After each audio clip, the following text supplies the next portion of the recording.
សម្រាប់បើថាប្តីយើងបាទគាត់បានឆ្លងកាត់ហើយនៅសាលាបណ្ឌិតយោធា West Point របស់លោកខាងលិចសហរដ្ឋអាមេរិកឯណោះបាទដូច្នេះទេអ្វីដែលតាក់ទងទៅនឹងការរៀបចំនៅកម្មវិធីច្បាប់ប្រតាប់យោធានេះតាំងពី A ដល់ Z ខ្ញុំជឿថាសម្ដេចយល់ទាំងអស់មើលទៅមើលលេខតម្លងបាទព្រោះឆ្លងកាត់ខ្លួនឯងអស់ហើយតាក់ទងទៅនឹងទី1តាក់ទងទៅវិន័យទី2តាក់ទងនឹង curriculum ការបដិបដាលតើបដិបដាលអីខ្លះអប់រំកាយអប់រំចិត្តអប់រំសតិអប់រំតាក់ទងមនសិការជាតិសិលធម៌លក្ខនឹងលក្ខបាននៅក្នុងនេះឯងទៅលើអស់នេះ2ឆ្នាំខ្ញុំជឿជាក់ថាដោយលោកបណ្ឌិតលើកឡើងអញ្ចឹងក្មេងទំនើងក៏នឹងចេញពី2ឆ្នាំនេះតែមនុស្សដែលមិនសូវស្អាតស្អំចូលកាត់កន្លែងនឹង2ឆ្នាំដើរចេញទៅវិញត្រង់ភ្លឹងបាទអញ្ចឹង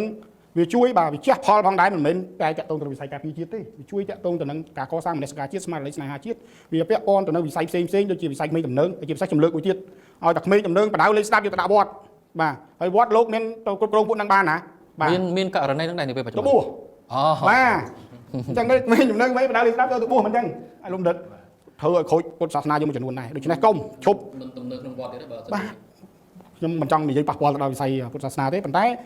ជៀសវាងដល់ឪពុកម្ដាយអាណាព្យាបាលពេលនេះបាទបើសិនជាគុំបដៅលេខស្ដាប់លេខអីហ្នឹងនៅគ្រប់អាយុក្នុងហ្នឹងបញ្ជូនមកចូលកតាបកិច្ចយោធាមកបាទចេញទៅវិញនឹងស្អាតហើយពីព្រោះនៅវត្តអារាមខ្ញុំជឿថាវិន័យបាទជាមានការខ្វះចន្លោះនៅកន្លែងមណ្ឌលប្រាសាទគ្រឿងញៀនក៏មានខ្វះចន្លោះតាក់ទងទៅនឹងមណ្ឌលអប់រំផ្សេងបាទពន្ធនាគារក៏មានការខ្វះចន្លោះយើងមើលឃើញហើយអំពីតម្លាភាពនៃការអនុវត្តអំពីអំពើពុករលួយ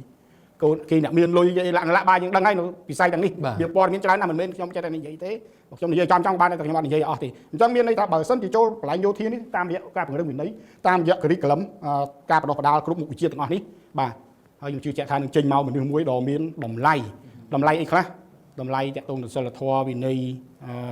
តាក់ទងមនសិការជាតិសំខាន់ណាស់សម្រាប់ប្រជាពលរដ្ឋមួយប្រទេសជាតិមួយគឺខ្លាំងគឺប្រជាជនមានមនសិការជាតិខ្លាំងយើងមើលអ៊ីស្រាអែលទៅបាទដូច្នេះជារឿងដែលចាំបាច់បាទហើយខ្ញុំជឿជាក់ថាកម្មវិធីនេះប៉ុន្តែទោះជាយ៉ាងណាអ្វីដែលខ្ញុំបារម្ភដោយស្ថាប័នផ្សេងដែរបាទត្រូវតែអនុវត្តហ្នឹងឲ្យបានហ្មត់ចត់មិនឲ្យមានអំពើពុករលួយស្មារតីបាទឲ្យស្មារតីកុំថាកូនអ្នកធំមកដាក់តែឈ្មោះចូលរៀនទៅដេកនៅផ្ទះមិនសិនតិចអាហ្នឹងក៏វាមិនអាចទៅធ្វើអីមនុស្សហ្នឹងឲ្យបានល្អបានដែរបាទពីព្រោះការចូលរួមនៅក្នុងកម្មវិធីទាំងអប់រំទាំងផ្លូវចិត្តទាំងផ្លូវកាយជាពិសេសគឺផ្លូវកាយបាទឲ្យមាំមួនចូលរួមដូចលោកលើកឡើងបាទវាលូនអីទាំងអស់បាទដូច្នេះគឺវាជារឿងល្អបាទទាំងមានទាំង